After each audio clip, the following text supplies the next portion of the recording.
हर हर महादेव। देवों का देव महादेव जी के चरण में प्रणाम करती हूँ, मेरा प्रणाम स्वीकार हो। माता गौरव पार्वती के चरण में प्रणाम करती हूँ, मेरा प्रणाम स्वीकार हो। गुरु भाई बहना, मैं एक कथा सुनाने जा रही हूँ, इस कथा को पूरा सुनिए, रह जानिए। हर हर महादेव, घर घर महादेव। गुरु भाई बहना, एक ब्राह्मण थे और उनकी पत्नी थी। उनका एक ही पुत्र था। ब्राह्मणी जब भी भोजन बनाती तो एक कटोरी में अपना भोजन निकाल के और गौ को खिलाती थी, और कुछ भोजन निकाल के और पक्षी को देती थी, और उसके बाद अपने पुत्र को खिलाती थी। लेकिन गुरु भाई बहना, ब्राह्मणी का जो पुत्र था वो भोजन को प्रतिदिन बिना ठुकराए नहीं खाता था, और एक दिन तो हद ही कर दिया। क्या किया कि मां ने भोजन परोसी और पुत्र ने भोजन पे बैठा और भोजन एक निवाला भी मुंह में नहीं उठाया। और गुरु भाई बहना, पुत्र ने फेंक दिया भोजन को, पुत्र ने फेंक दिया भोजन को और बोला कि हम ऐसा भोजन नहीं करेंगे। गुरु भाई बहना, मां गुस्से में आकर कहती है, हाँ बेटा, तू ऐसा भोजन क्यों करेगा? जा जा, तेरे लिए सोनमा रानी आएगी और सुंदर सुंदर भोजन बना के देगी। जा बेटा जा, अब तुमसे मेरा भोजन, तुम्हारा भोजन मुझसे नहीं बनेगा। तुमने मुझे बहुत बार ठुकराया, लेकिन मैं इतने सहता आया, लेकिन अब मुझसे सहा नहीं जाएगा। गुरु भाई बहना, ये बालक बेटा जो था ब्राह्मणी का, माता का एक जोड़ा कंगन था, वो कंगन चुरा के अपना पैकेट में रख लिया, और चुरा के पैकेट में रख के और घर से निकल गया। घर से निकल गया, चलते चलते चलते चलते एक बाग में चला गया। बाग में चला गया तो बाग में दो तोता था, एक तोता एक तोती। तो आपस में दोनों बात करता है, क्या देखो, रानी सोनमा जो है, रानी सोनमा मंदिर जाती है और प्रतिदिन मंदिर में शंकर भगवान के हार चढ़ाती है, गुलाब और बेली का गुथ के माला और भगवान भोलेनाथ का एक हार प्रतिदिन चढ़ाती है, 108 फूल का। लेकिन आज उसके लिए बाग से फूल नहीं गया है। लगता है माली का याद नहीं, ध्यान नहीं। गुरु भाई बहना, जो उसकी सुगनी थी वो कहती है, महाराज आपको बड़ा फिक्र हो रहा है रानी सोनमा के लिए, आप तो मेरे लिए फिक्र नहीं कर रहे हैं। तोता बोला, अरे तुम नहीं जानती हो, मुझे प्रतिदिन एक कटोरी में दूध रख देती है और हम जाकर, मेरे लिए दूध रखती है और हम जाकर दूध को पी लेते हैं, और पी के आराम आराम से उसके बाल पर बैठते हैं और मुझे प्रतिदिन चूमती है, स्नान कराती है, बड़ा अच्छा लगता है। उसके बाद हम बाग में चले आते हैं। गुरु भाई बहना, ये बात सुनकर सुगनी कहती है कि महाराज आपसे इतना प्यार करती है? तो हाँ। गुरु भाई बहना, ये जो ब्राह्मण का बेटा था वो बाग बगीचा में बैठकर सुन रहा था, फुलवारी में।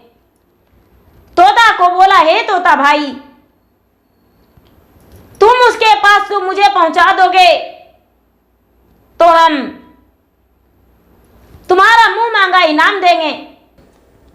गुरु भाई बहना, ये सूगा बोलता है, अरे भाई तू क्या मुझे इनाम दोगे बताओ, मैं तो खुद एक पक्षी हूं।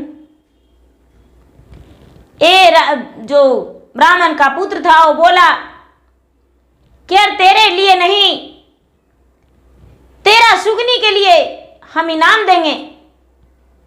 ये तोता बोलता है, क्या इनाम दोगे जो मेरा पत्नी खुश हो जाएगी? बोले मेरा माँ का कंगन है, सोने का कंगन है। गुरु भाई बहना, आप जो उसका पत्नी तोती है, सुगनी, वो कहती है महाराज वो जो भी कहता है मान लीजिए, और मुझे इनाम चाहिए सोने का कंगन। गुरु भाई बहना, तोता मजबूर होकर बोला कि भाई जो भी कहना है कहो, हम तुम्हारा बात सुन लेंगे। गुरु भाई बहना, तोता और सुगनी दोनों नीचे आ गया और उस ब्राह्मण के पुत्र के पास बैठ गया। ब्राह्मण के पुत्र पूछा और तोता बोला, जब ब्राह्मण का पुत्र पूछा कि क्या तू रानी सोनमा के जानते हो, ब्राह्मण का पुत्र जब पूछा तो तोता बोला हाँ हम उसे जानते हैं। बोले कि क्या वो अभी कुंवारी है, वो विवाह नहीं किया है? तोता बोला नहीं, मेरा जो दीदी है सोनमा दीदी, वो कहती है कि मेरा जो वो अपने पिता से बोल रखी है कि मेरा जिस दिन मनपसंद का बर आ जाएगा हम खुद ही आपको बता देंगे। गुरु भाई बहना, ये जो तोता था, तोता जादूगर तोता था, तोता जादूगर था। बोला कि भाई कैसे, मुझे भी उससे विवाह करना है, उसके पास हम कैसे जाएंगे? गुरु भाई बहना, तोता बोला ऐसा करो, अपना कंगन मेरा गले में डाल दो और एक कंगन मेरा पत्नी का गले में डाल दो और तू इसी बगीचा में बैठना, ये तो मेरा रानी सोनमा का बगीचा है। गुरु भाई बहना, दोनों तोता उड़कर और रानी सोनमा के पास गया और गले में चमकता हुआ कंगन देखकर उसका मन मोहित हो गया और तोता से बोला, अरे प्रतिदिन तो तेरा गला में कुछ नहीं रहता था और आज तूने सुंदर सा कंगन पहन के आए हो, इस कंगन को तू कहां से लाया है मुझे बताओ।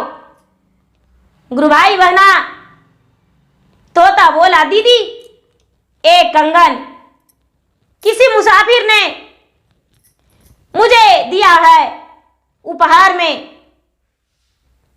बोला कि उस मुसाफिर से मुझे मिला दोगे? तोता बोला दीदी वो कैसे आ सकता है, वो तो पता नहीं कहां के था, कौन था और मुझे इनाम में देकर चला गया, कैसे आ सकता है?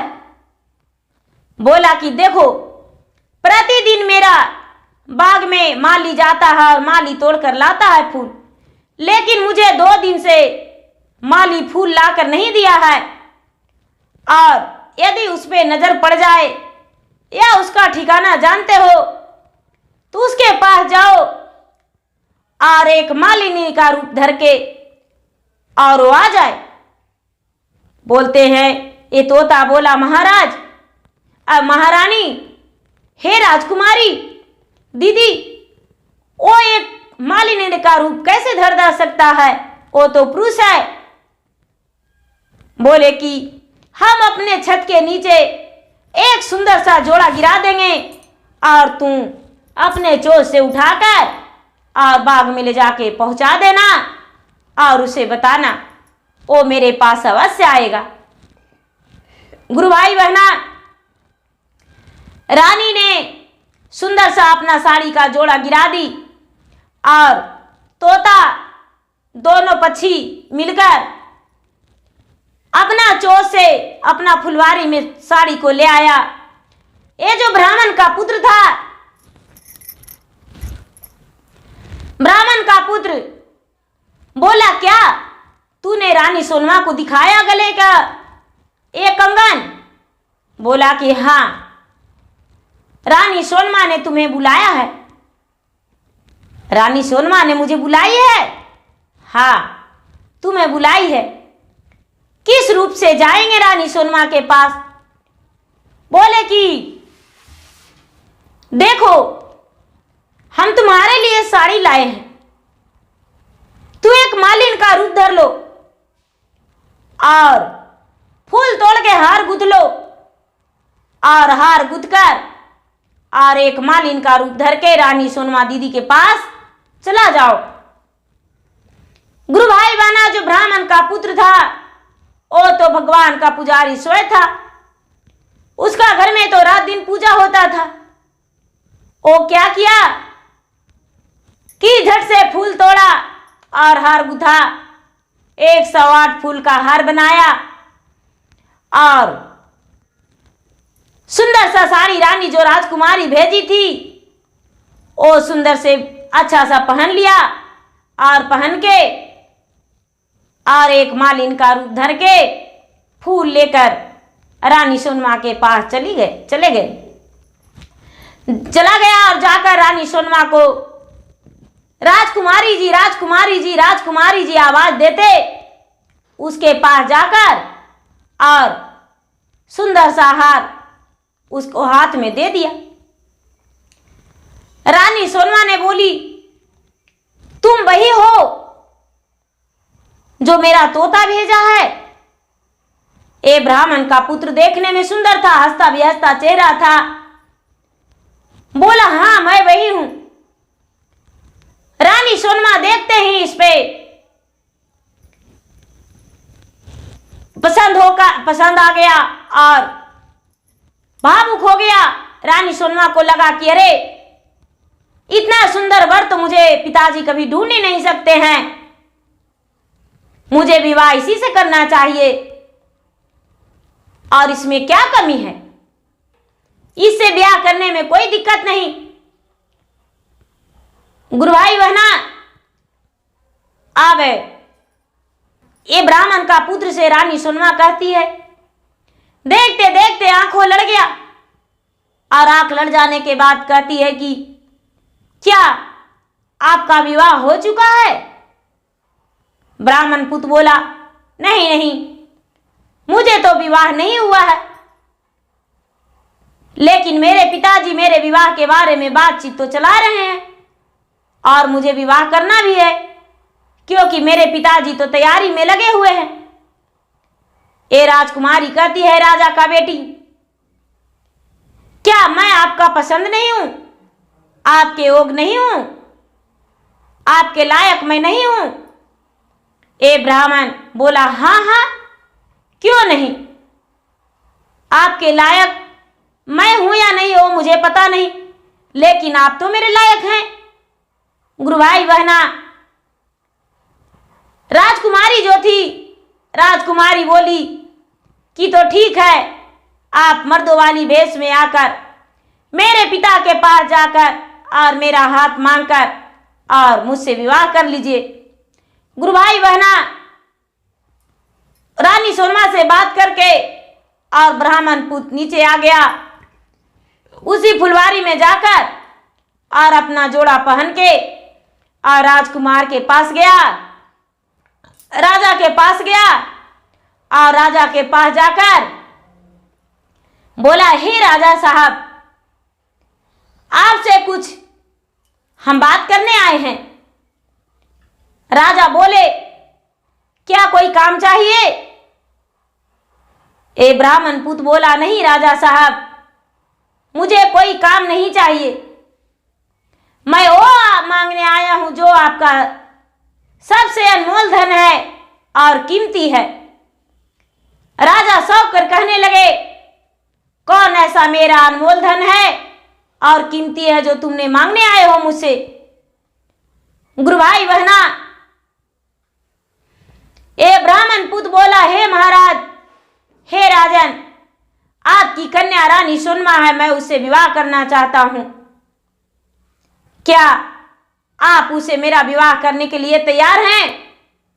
बिना कहे पूछे राजा ने अपनी तलवार उठाकर और ब्राह्मण पुत्र को मारने के लिए, दो खंड करने के लिए तैयार हो गए। ब्राह्मण का पुत्र जो सीधा गर्दन ऊपर करके बोला कि महाराज, आपको यही मर्जी है तो आप मुझे दो खंड कर सकते हैं, लेकिन मैं तो रानी सोनमा से ही विवाह करेंगे। राजा ने तलवार नीचे करते हुए कहते हैं कि क्या तुम्हें अपने प्राण का डर नहीं? नहीं राजा साहब, मुझे प्राण का डर नहीं है। गुरु भाई बहना, राजा साहब ने तेगा उठाकर ब्राह्मण को पुत्र को दो खंड कर दिए। दो खंड कर दिए। ब्राह्मण का पुत्र कोई आवाज नहीं निकाल पाया और वहां मर गया। मर गया। रानी जो थी राजकुमारी सोनमा, वो तो झिरोखे से देख रही थी। झिरोखे से देखते देखते आंखों के आंसू उनका झलकने लगा और वही तोता का पुकार करने लगी। तोता का पुकार की तोता का पुकार करते ही तोता वापस आ गया और आकर बोलता है, दीदी आखिर कौन सा विपत्ति तुम्हारे पास आया जो तुम मुझे पुकारी, बताओ। रानी सोनमा कहती है कि जो मेरा जिंदगी था आज तो चला गया। मेरे पिताजी उसे अपने तलवार से दो खंड कर दिए हैं। देखो दरवाजे पर उसका दो टुकड़ा पड़ा हुआ है। गुरु भाई बहना, तोता ने गया और तोता ने उसे अपना मुख से जो दूध पीता था, रानी का दिया हुआ दूध अपना कटोरी से चोंच में उठा के और राजा के गर्दन पे डाल दिया। राजा के गर्दन में डाल दिया। 3 बार ले जाके डालते ही वो जीवित हो गया और तोता उसी जगह मर गया। तोता का प्राण निकल गया और ब्राह्मण पुत्र जीवित हो गया। राजा देखकर अचंभो करने लगे। उनका आंख फटी के फटी रह गया और राजा सोचने लगे, अरे ये कैसे हो गया? ये तो राजकुमार जीवित रह गया, जीवित हो गया। इसे तो मैंने अपने हाथों से दो खंड कर दिया था। गुरु भाई बहना, लेकिन कुछ ही क्षण में देखते हैं कि एक तोता वहां मृत पड़ा हुआ है। उसका गले में एक सुंदर सा हाथ का कंगन है। राजा ने कंगन लेकर और पूरा अपना राज में घोषणा करने लगे कि भाई ये कंगन किसका है। द्वार द्वार कंगन को नौकरों हाथे, मंत्री को हाथे घुराने लगे, लेकिन किसी ने नहीं बोला। घुमाते घुमाते उसी ब्राह्मण के पास गए। उसी ब्राह्मण के पास गए। ब्राह्मणी ने देखी तो कहती है कि अरे ये तो कंगन मेरा है। एक कंगन मेरा कहां से आया? लोगों ने बताया ये राजा साहब दिए हैं। गुरु भाई बहना, राजा के पास ब्राह्मणी आई। राजा बुलवाए। ब्राह्मणी कहती है कि राजा साहब एक कंगन मेरा है। एक कंगन आप कहां से लाए? ब्राह्मणी बोली। ब्राह्मणी के कहने से राजा बोले, एक कंगन तो तोते का गले में था और तोता मर गया, राजकुमार जीवित हो गया।